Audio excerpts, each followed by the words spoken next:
Innovation has placed a demand on all citizens to become knowledgeable and skilled for better results. However, many citizens have argued that knowledge is priority, while skills acquisition is optional. In this episode of the program, development and educational consultant Mr. Emmanuel Usman is joining me after the business news to discuss on the need for standard education and skills acquisition for better delivery and improved living standard. We'll be back after the break. Stay with us.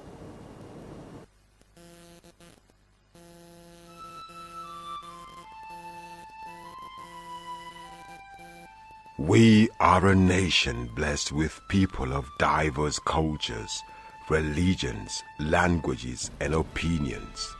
It is ironic that we are now being ripped apart by our greatest strength, our diversity. We have allowed intolerance, insensitivity, bigotry, and nepotism to blind our vision of the greatness we can achieve working together as one. We may not have the same culture, nor religion, nor language, but we all belong to the same nation by the divine will of God. We did not choose to be Nigerians. Nigeria chose us. This nation is our divine heritage, and if we open our eyes, we would realize that what divides us pales in comparison to what unites us. And by the comparison and conciliation of our differences, we will grow until our differences disappear. Our unity cannot be willed by mere declarations, nor do we get unity by ignoring the questions that beg for answers. We must celebrate our diversity and debate our differences without fracturing our unity. Our strength is not in our numbers, but in our unity, because even the weak become strong when united. Nigeria unite. This message is brought to you by Abuja Broadcasting Corporation, owners and operators of ASO Radio 93.5 FM Abuja, ASO Television DSTV Channel 392, Star Times Terrestrial Channel 127, Free TV Channel 507, People's TV Channel 285, and UHF Channel 38. So glad to have you join us in this interesting episode of your regular program, Business and Economy. And our guest, as I mentioned earlier, is a development and education consultant, Mr. Usman Emmanuel, who is here to take a look on the necessity of standard education, skills acquisition, training, and retraining. Mr. Usman, you are welcome to the program. Okay. Thank you very much. All right. Education is said to be the bane of all development across nations of the world. What is your opinion on this? Thank you very much for this opportunity. I would like to start with telling us what education itself is all about. When we talk about education, we are talking about the transfer of value, character, skills, knowledge from the known to the unknown for a behavioral change. So that is what education is all about. But what we have known is that education has formal education and we have informal education. Yeah. And when we talk about the formal education, is the education that is done within the academic setting, and there is certificate issued at the end of the day. But when we talk about the informal education, we are talking about the education we acquire at home, we acquire in the market. Nobody monitors you, nobody do anything to you. You don't write exam to pass, exam for informal education. One of the good examples of informal education is the one we receive from our parents. Okay. Yeah. What about the kind of education with vocational skills, like when you're driving around the street, you see vulcanizers, you see fashion designers, we used to call them tailors, we see fashion designers and some other skills acquired. What do we refer to that one? Do we learn them from our parents also? Oh, now there are skills you learn in a formal education. That is why now we have vocations per se in academic setting these days. But there are skills you learn by the roadside, like a mechanic workshop, training people. That is, like I told you, that is the transfer of skills, knowledge from the known to the unknown. Is an informal education. Okay. Because the person there have not been registered with a governing body, not following the policy of education given to us by the government. But they have the knowledge. In educational setting, there is what I call pragmatism. And this pragmatism is learning by practicals. Okay. So you have the knowledge, you can pass the knowledge to whoever desire the knowledge. That is happening by the roadside, is happening in the market, is happening at home, is an informal education because the government is not going to issue any certificate. That is why it's informal. Okay. But there are schools today, like those schools using British curriculum, there are segments for practicals. There are department for electrical, there are department for mechanical and all of that. And people are learning. And they are coming out from the school setting to become independent because they have skills already from the school. Are we getting it? Yeah. So that is why even when we talk about practical, there's a practical done in formal education and there are practical skills learned in informal education too. Okay. Yes. When you're talking about this practical education, acquisition of this practical knowledge, can we say they are good enough to make you and I stand on our own in terms of becoming an employer of labor instead of waiting for white-collar job for years that may not even come?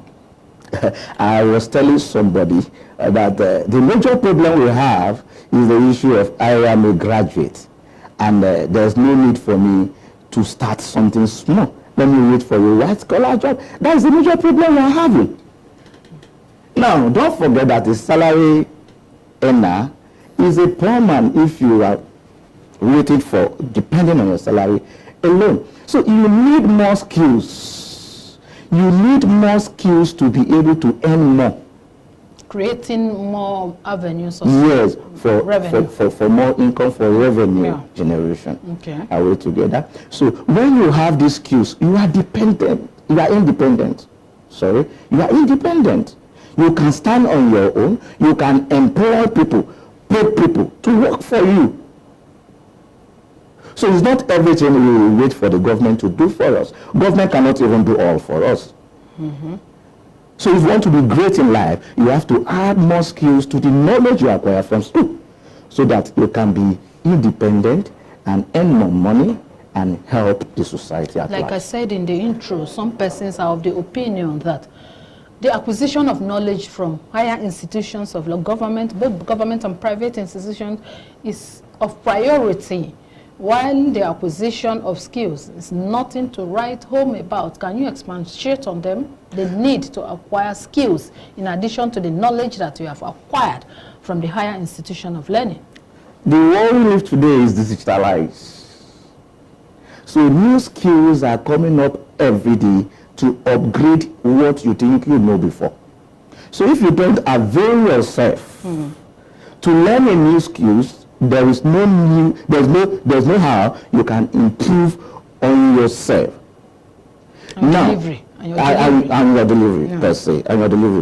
That is why we encourage people, despite your certificate, go ahead, learn more skills so that you can be more productive in the industry.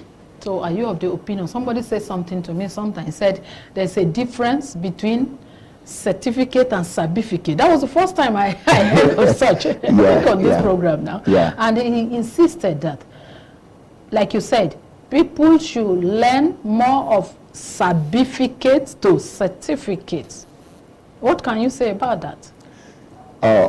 In advanced country, when I had experience before, nobody look at your certificate. When you come for an interview, you drop your certificate and you come and practicalize what you can do That's what to you deliver can put on the table. Yes. Nobody looks at, it is this country, you see everybody running after certificate. We are not promoting people not going to school. You can go to school, but improve on your skills. Learn more skills so that you can be productive in the industry. Or you can even withstand competitiveness. Yes, it is what you can deliver, not what you have on the paper. When you talk about the certificate, I am very, very glad to hear that from you, because I've been playing with people about it. I've been playing with people. It's what can you deliver? What can you deliver to improve the situation on ground? Practical skills for problem solving. So you become a solution provider. Yes, it is not just to assume an office with certificate without certificate, like we have said. Okay, so in getting certificate, you must acquire skills. Is that what you're saying? Yes, you must go for skills.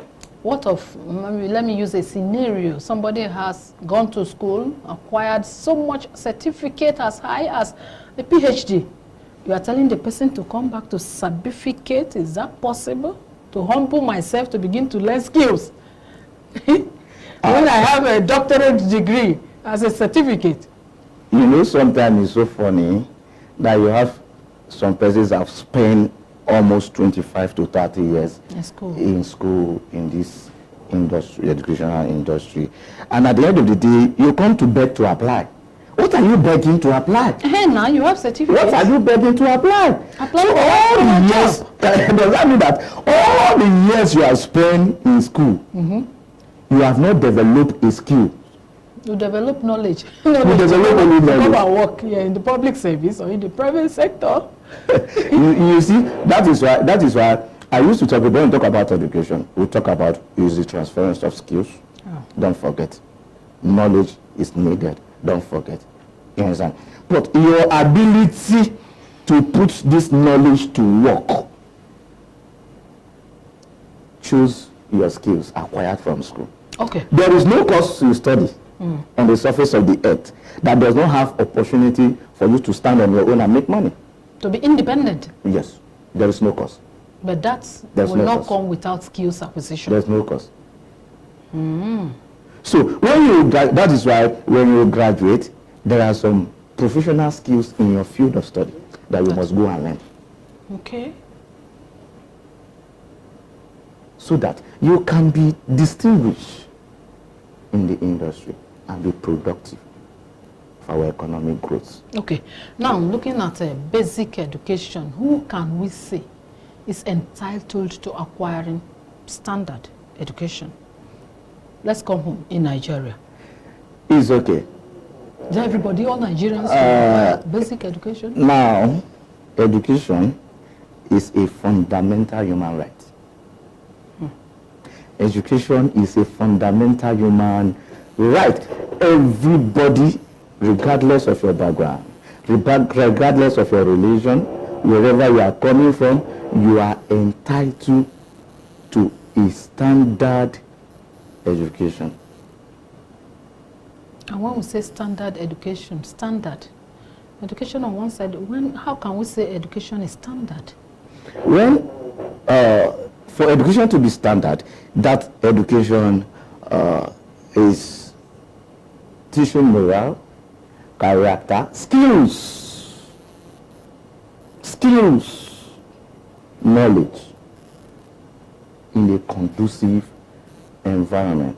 In a conducive environment and with qualified and well-trained instructors that can pass across this knowledge effectively in a conducive environment.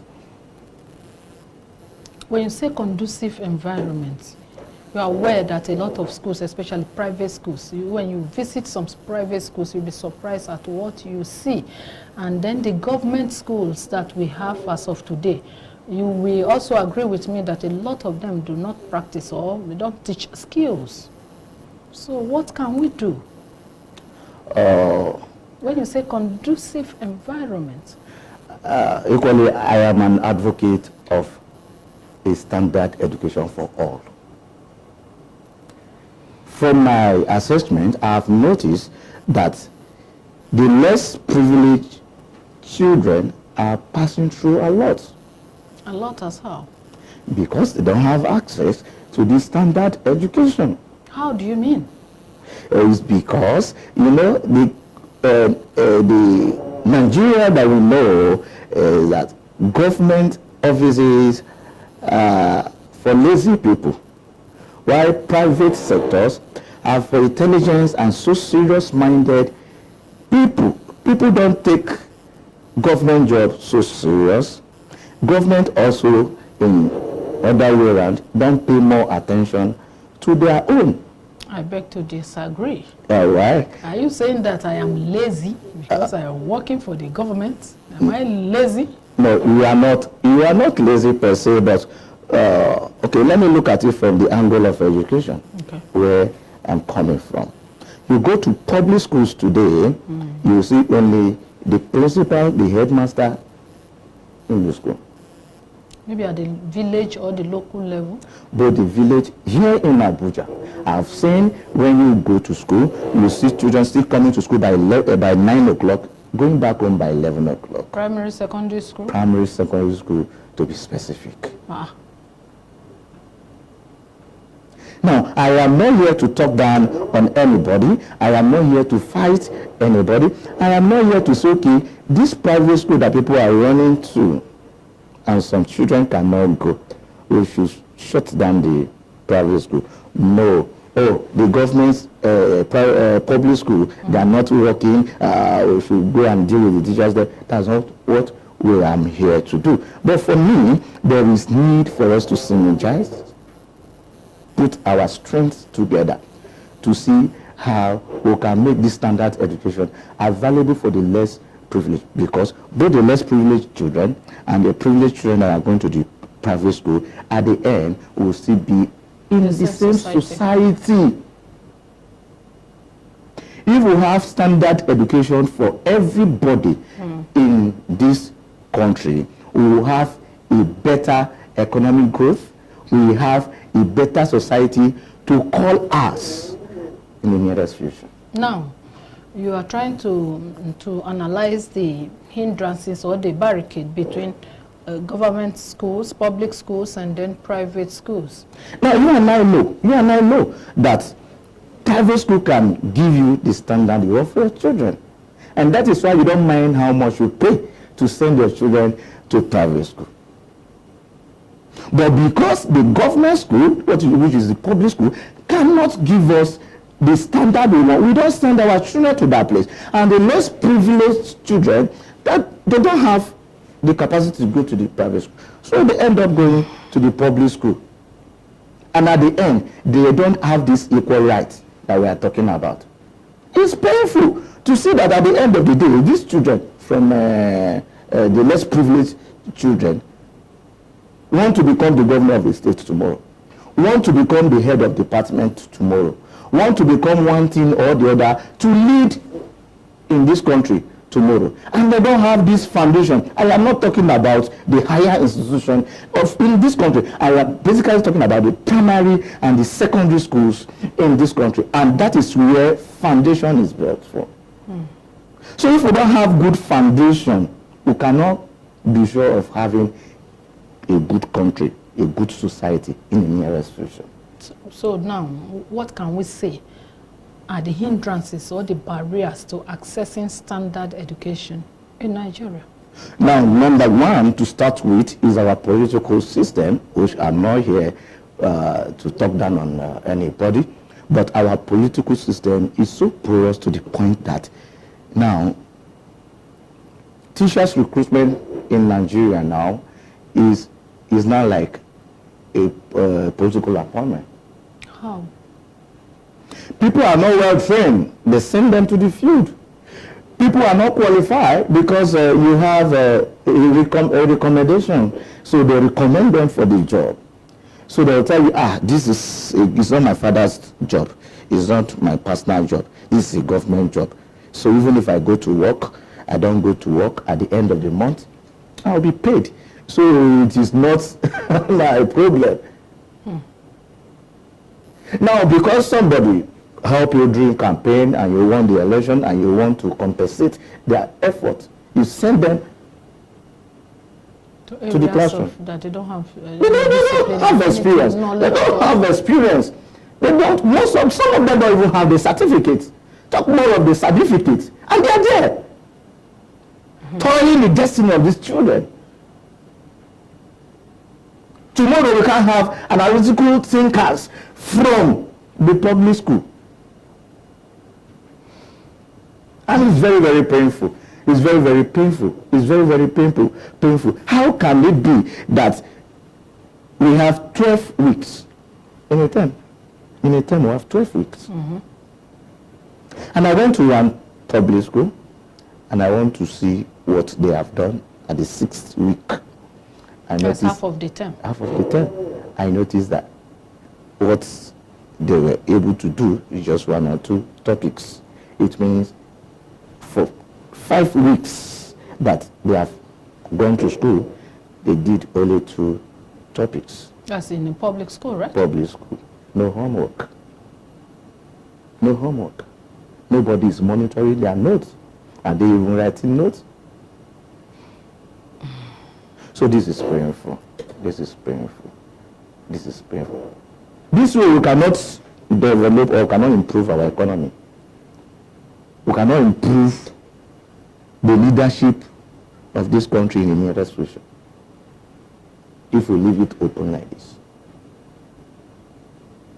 If we leave it open like this. What of some situation where the parents will also advise their children to go and learn a trade instead of sending them to formal education, even if it's a public school?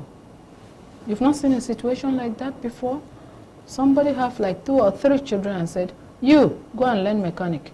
The other one, go and learn how to fix light, electrical. The third one, go and learn how to do one thing or the other, maybe fashion designing or tailoring.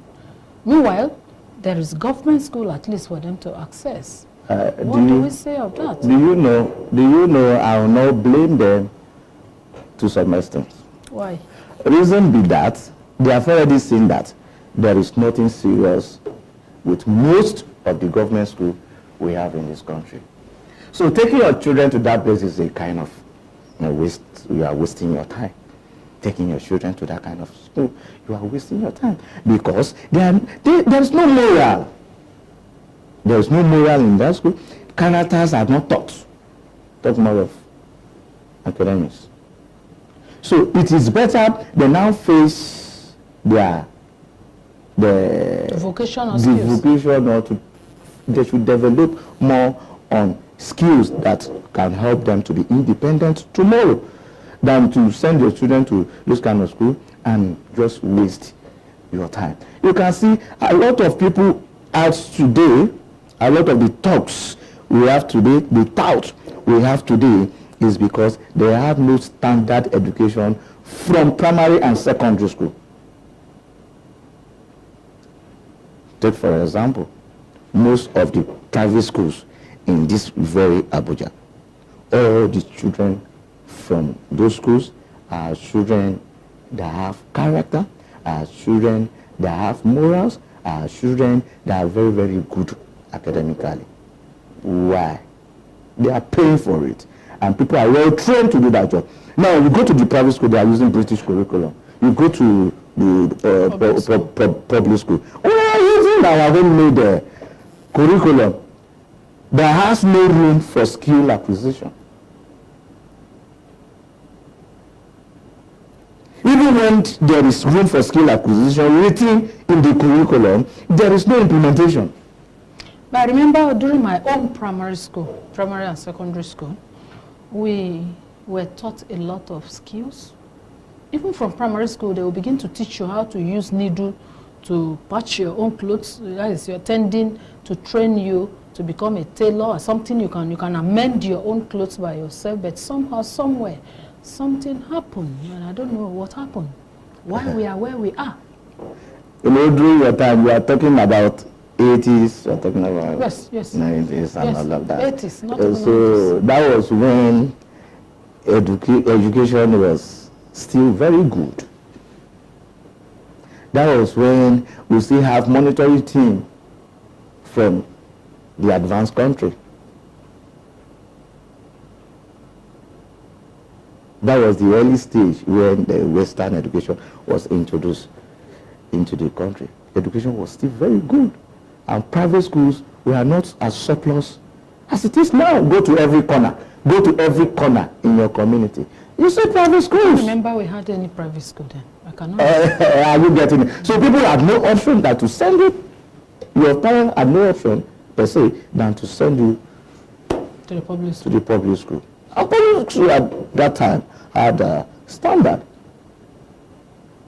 So now, if you are to advise the government, what will be your advice on the employability of the teachers or the instructors, as you call them, then the school environment and the students or the pupils themselves, as well as the parents, the privileged parents, as we call them?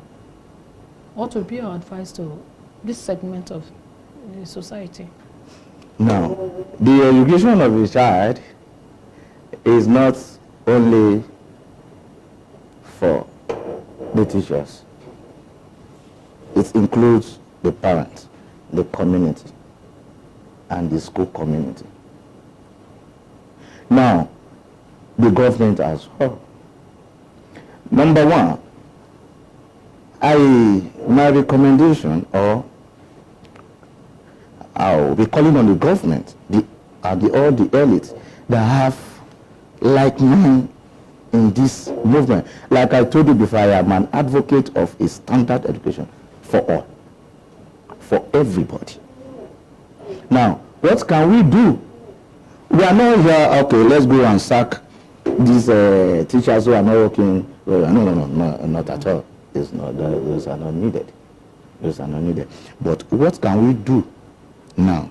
Number one, there is need for the government, the responsible persons per se, to visit and revisit the policy of education in this country,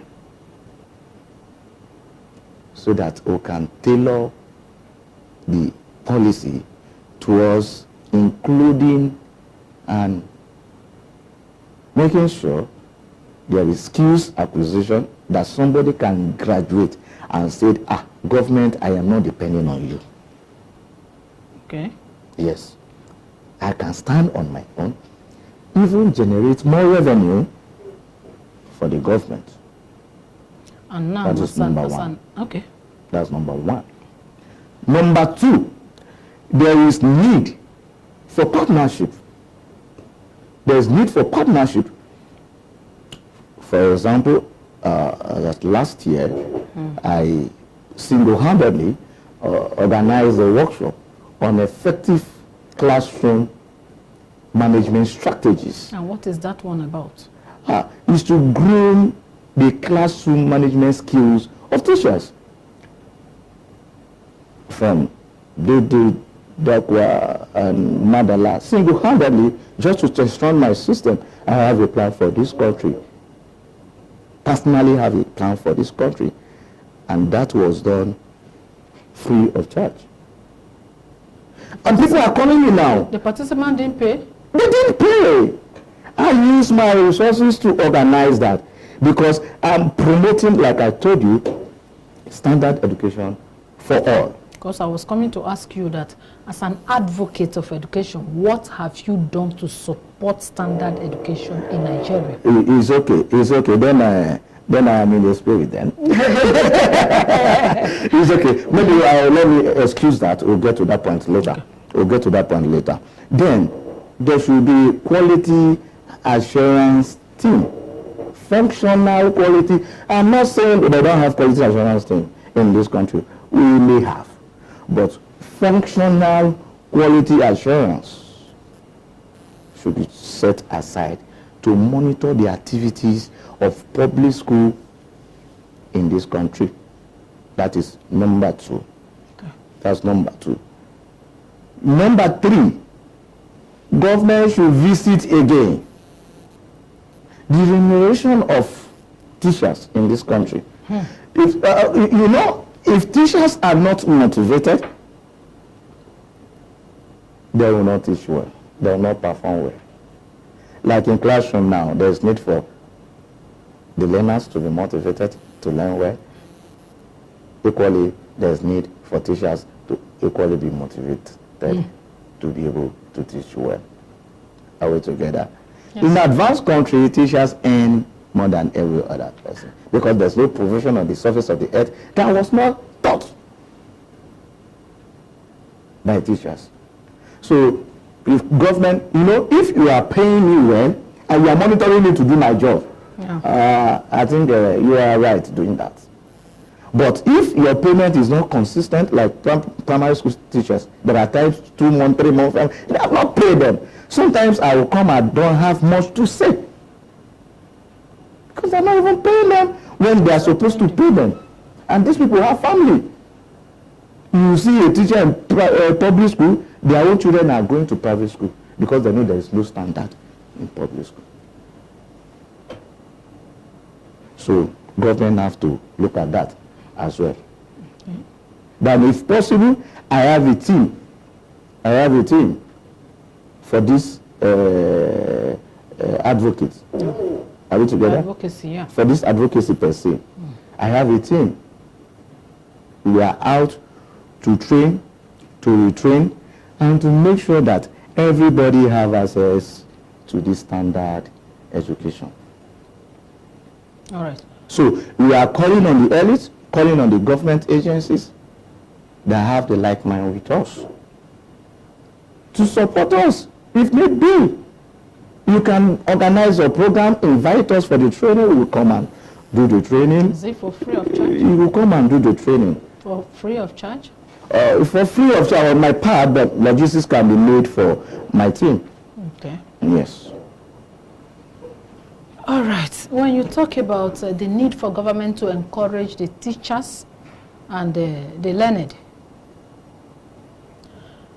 are you aware that the federal government or the government recently increased minimum wage? What kind of encouragement do you think the government can do other than the increment of the minimum wage, which was done recently? Because it's like in Nigeria, every profession, we are all advocating for increment of salary, this, welfare, and that, and that, and that.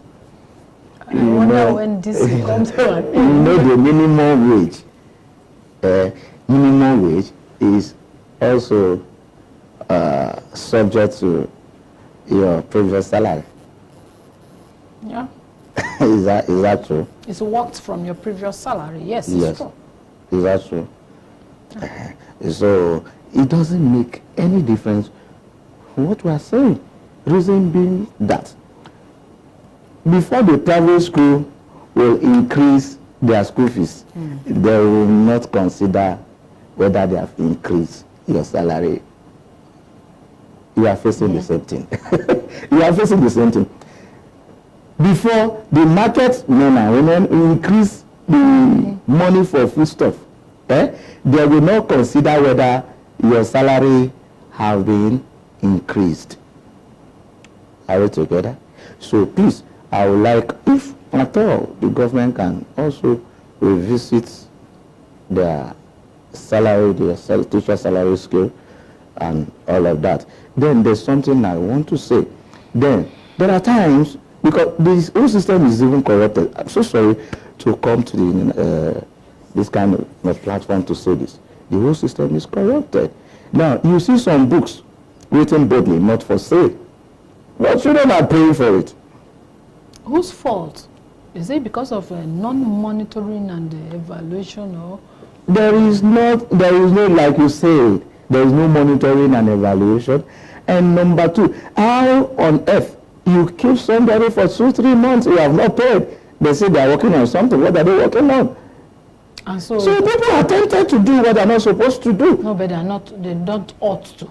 They are not supposed to do it. But even the entire system, let me not go far, the entire system is somehow corrupt, and that is why you see some people doing what they are not supposed to do. Even you not teaching when you are supposed to teach. Do you know it's not in order as a teacher? It's not in order. Yeah. But they will be there giving you their excuses. Some of them cannot even transport to work. Those days that their salaries are not paid on time. So what do you want to tell the person?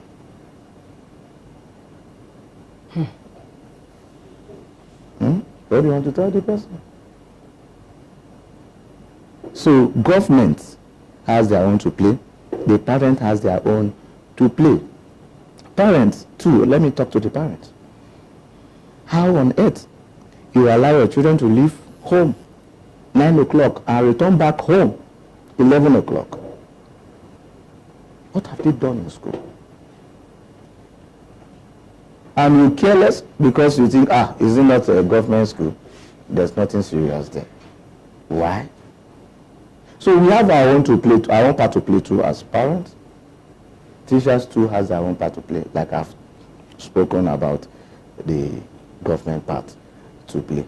And myself, I am playing my part. Now, what have you done and what are you doing also to play your part correctly, especially in the area of monitoring and supervision? Monitoring and supervision is a strong tool, not just in the educational sector, in all spheres of life, or every sector of the economy. Where there is no monitoring, there's no discipline.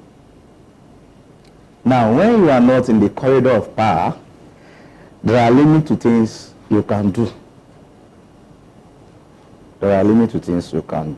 When we come to monitoring and evaluation, I can't do much.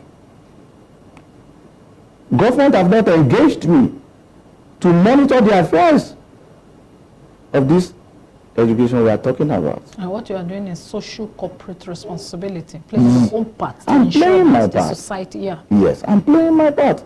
Single-handedly, I've been playing my part. Like last year I told you, I've organized a workshop for teachers. People that honored the invitation, they really enjoyed it. And they are calling this year. When is the second edition of the program of last year? Because of the impact of the last year program. So there is nowhere I will see a child coming from school around 11 o'clock, 11:30, that I will not approach that child. Why are you going home this time of the day? And the child will tell you, there are no teachers in our class. For real? So they'll tell you there are no teachers in our class. So when there are no teachers, what do you expect? Some of them, they begin to practice all sorts of social vices in school. Because discipline has been watered in government schools. So now, what do you think the government can do? Let's use the Federal Capital Territory as a case study. What do you think the government can do in the area of monitoring and supervising the schools, public schools this time? If you have not forgotten, I told you that there's need for collaboration. There is need for collaboration. Between? Now, between agencies that are into education, like NGOs, like myself, like I told you, I have a well-trained team that can go about this. In this education, I can plan very well. In planning, I am very there. Implementation, I am there. In management, I am very good at that. So I have like-minded people that can work with me. If the government can partner with us, there are people that lose the job that are not engaged in this work. Because maybe their legs are not very long, like we say in Nigeria. That is what people say. They say, if you don't have long leg, you can't have a job in this country. But that is not my major problem. I have capacity to create job in the country already. So I don't beg for a job. But like I told you, I am an advocate of a standard education for all, for everybody. So how do we do so that those less privileged children can meet up in the labor market tomorrow? In the industry now, you see some people very, very, very limited in performing. Because of lack of skills? They don't have the skills. They don't even have a very good foundation. So what should they do? What they should do now is okay, there's what we call retraining. Training and retraining. Yes. Maybe they have trained their people before. Maybe they have trained their teachers before. They should do some level of retraining. Even school administrators, they should retrain them. Okay. Yes. And in that area, they can call all partners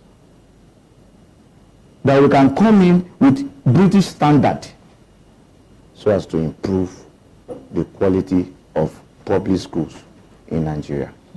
Okay. In rounding, what is the necessity again of skills acquisition for those that are not even in the school segment? There are persons that are working in offices, government offices, private offices, like us. We are working in ASO radio and television station. What is the relevance of acquiring more skills before we round off? Now, acquiring more, especially in the area of technological innovation. Yes, acquiring more skills. It is what you know that can bring more money to your pocket. What you can do can bring more money to your pocket. You can't depend on salary and survive in Nigeria. So you have to develop more skills so that you can be relevant in other areas. You can be relevant even in this very industry where you are. So the radio station you know before is not what it is today. No. There's a lot of improvement. So if you don't follow the trend, you can't meet up in this business.